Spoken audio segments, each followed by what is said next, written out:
Good afternoon, everyone. First, I would like to thank SAGES for having me here. I was just telling Dr. Matthew Crow, I've been coming to SAGES for the last 20 years at least, and this is one of the times that I'm the happiest to actually be here, just to make sure that we have a group that are highly committed people to learn new things, and especially in these times of COVID, it's very meaningful. So thank you again, everyone, for having me here. And I would like to start by giving my disclosures. I really have nothing to disclose. Obesity. Obesity, having an unhealthy weight, is the first non-infectious epidemic. And much like COVID, it really has affected most of every area around the world. Where is this? Very good. We know for a fact that nearly 2 billion people around the world are affected by having an unhealthy weight. And, you know, we're getting close to have 1 billion people who are actually obese. That is a huge problem because certainly is the source of many causes of death and chronic disease. Very good. And probably we've seen like maps like this in the US that we can see the progression of obesity throughout the US. Well, that pretty much reproduces itself around the world. We're really not the only ones. And if we see different measurements of how affected the world is, there's basically very few places, naming, for example, Japan and South Korea, where obesity doesn't seem to be a public health problem. But certainly the US, we're like high on the top of the scale, followed by places like Mexico, Australia, etc.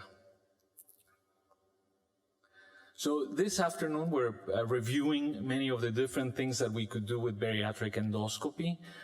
Certainly, we have many more options for our patients, and those don't have to be necessarily competitive with others, like with surgery, like with pharmacotherapy, and so on. So we really need to have an open mind when it comes to understanding and offering what would be the best option for our patients. The numbers that we have here in the US, they've been maintained a little bit stagnant, but they have changed interestingly in the last, 20 years at least. The number one operation, as we know, is certainly the sleeve gastrectomy that has pretty much superseded the gastric bypass, which for many years it was open. I would say the numbers right now, I think, are around 250,000 operations per year. But when it comes to bariatric endoscopy, if you see where we are in numbers, it's almost like a negligible number that we have, yet the opportunity that we have with this is quite substantial. So in order for us to understand all the different therapies that we can offer with, or that are being offered around the world, we really need to understand the numbers and the economics for that. Presently, for the most part, the most common bariatric endoscopy procedures would be, as we heard in the previous presenter, the evaluation before the operation, after the operation, but also to control complications that we could have with our patients in an acute stage, simple complications that could be bleeding, complications that would be subacute problems like a stenosis or a stricture, even more chronic complications with obstruction, even leaks that we could have that we can manage with bariatric endoscopy, if we put it that way. And many different novel things. If the stomach was very big, to make it smaller. If we have some problems that we want to get into a different part of the stomach now with some other newer devices like lamps, stents that we can use to get into the remnant stomach. But I guess the main question that we have, those are things that we would have to do no matter what if we keep doing bariatric surgery. At some point, we're going to have complications, and the best and the less invasive way to get into that solution would be through endoscopic solutions. But when we have patients who have an unhealthy weight and we want to offer them like primary baseline endoscopic solutions, there's also going to be some options which go into that scale that I said, much less than 1% of the times that we have in our bariatric therapies. There's going to be patients that no one wants to operate on those patients. I mean, they have had nightmares in those patients, and certainly bariatric endoscopy, probably, if any, other than diet, would be and counseling would be probably the best therapies. When it comes to doing primary endoscopic solutions, I'm going to, base part of my talk in a survey that I've done among some of the members in the International Development Committee for FASMBS, which for a few years I co-chair and then I chair. And I approached them, asking them basically, what is that it is being done in your part of the world when it comes to bariatric endoscopy? What's the most common operation you guys do outside doing surgery by doing endoscopy? And who are actually the ones who are taking care of this? Is it GI medicine? Is it surgeons? Who is this thing? And with no question, I mean, this is clear that around the world, probably the #1 bariatric endoscopy procedure, besides doing staging endoscopy before doing a bariatric surgery, is the placement of an intragastric balloon.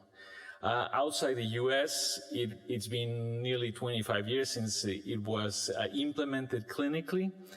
Here in the US, it took at least 20 years before it was really approved by the FDA, and then a number of different balloons have been implemented, some of those which don't even need an endoscopy, to be very honest. But with no question, that would be the #1 bariatric endoscopy procedure that is being performed around the world.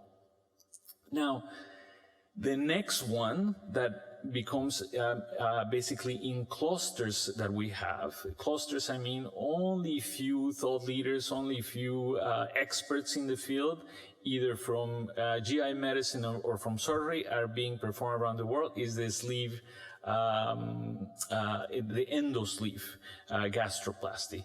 And this one, certainly we may hear later on the afternoon, offers many of the benefits that other bariatric operations, especially the sleeve, a restrictive operation, can offer in a more durable way than just using a balloon for that matter.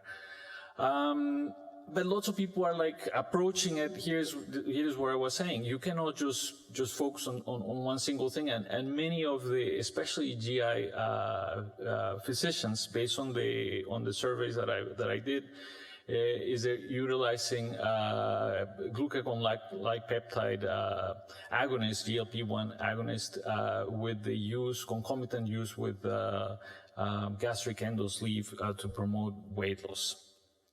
Now, certainly other therapies have been implemented. This one was basically mostly here in the US. You go outside the US and rarely you find a place where it's going to be offered. And basically being performed mostly by GI medicine physicians. Okay, some places around the world you explain to this about this procedure and they don't even, they've never heard about this thing. So other one that we're going to listen later this afternoon is the use of magnetic anastomosis placed endoscopically, certainly from Czech Republic for the most part. It's isolated. It's not something that has been scaled to many places. Other things have been the use of a gastric vest, certainly performed outside the U.S., just in clinical trials, etc., but nothing that it's placed in the masses or a high scale. Other things, just things that have been coming in and out, like Baronova, like the bariatric solutions, the sleeve, etc. Other a bit more dramatic, like the use of an implantable gastric bypass that have been basically just clinical reports, isolated clinical reports that haven't been brought to the market. So what is the challenge that we have? Why is that we cannot come up with something that it could be highly scalable? Well, one of the biggest challenges is that obesity outside the US and many places around the world, most places around the world, is not seen as a disease, but it is seen as a lifestyle choice. The implication that that has is that it's not being covered by insurance for payment, and therefore it is not it doesn't make economic sense, and it is a big challenge to bring it to most patients. And Dr. Matthew can, I don't know, agree with me in the challenges and the frustrations that we have, as we did here in the US many years ago, in getting that approved, for example, in the UAE. So no innovation, whatever you're going to implement is going to make mass adoption unless it makes economic sense. Now, if we see the pattern, economic pattern, when it comes to bariatric surgery, most of the market is going to be North America. That's going to be followed probably by Europe and by Asia Pacific, okay? That doesn't mean that that's where most of the people are going to be will have an unhealthy weight outside North America, but this is basically what the numbers that we have. When it comes to the endoscopic market, the largest market, once again, is in North America. The second largest market is going to be in Japan, where there's really no obesity problem, so it doesn't make much sense. The next one is going to be Germany, that we're going to talk about, very similar to the market in the US. And then it's going to be Brazil, which has some big surgeons leading the use of endogastric sleeve, but those are isolated as well. Once again, if we go back to the US numbers, we have less than 1%, much less than 1% with bariatric endoscopy. Same thing here, we're going to see it how most of the people who are actually using bariatric endoscopy solutions are based in hospitals, so hospital-based, so most likely they're utilizing for complications that we have with primary operations, whereas the one the proportion that is being used in the outpatient market is probably going to be used balloons or some sleeves for the most part. This is very difficult to get a census of that, an accurate census of this. When it comes to Germany, it mimics the US. Most of the proportion is going to be with gastric bypass, followed by sleeve, but very small proportion, if anything, is going to be to bariatric endoscopy. Japan, as we said, we can eliminate out of the picture. China, the only bariatric solution that is being used for endoscopy, it's a balloon, which is a different type of balloon that one is available outside the China market. It's their own Chinese device. So how can we make something truly like an innovation come to mass adoption? It needs to be very simple. It needs to make sense. It needs to make economic sense. And for the most part, in this case, we need to make sure that we persuade third-party payers, other stakeholders, understand that obesity is certainly a disease. We have a few things. This is almost like the perfect storm. How is that we can bring it to mass adoption? We have a good market. We talk about that. Nearly 600 million people around the world who have obesity. We have the patient demographics, with no question. This is an epidemic, okay? We know that most of the devices that we use in bariatric endoscopy, they're safe, or at least safer than many of the bariatric surgeries could be. We have surgeons. We have a competitive advantage. We know how to do bariatric surgery. We know how to take care of these patients. We should be the ones leading the way with bariatric endoscopy.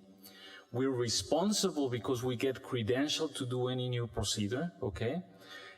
The bottleneck of the whole process is that we don't have insurance approval for these things. Why? Is because in many ways, this is something seen as experimental. This is something seen, once again, obesity, having an unhealthy weight is not really a disease. It's just a lifestyle change. And so it needs to make economic sense. The solutions, once again, the number one would be we need to see it as a disease. We need to advocate through meetings like this one, and we just need to cross-fertilizate with other people. Not everything's going to be surgery, not everything has to be endoscopy, everything's have to be complementary, okay? Having said that, I would like to thank all of you for your patience to being, having an open mind, and I will be more than happy to answer any questions that you may have. Thank you, guys.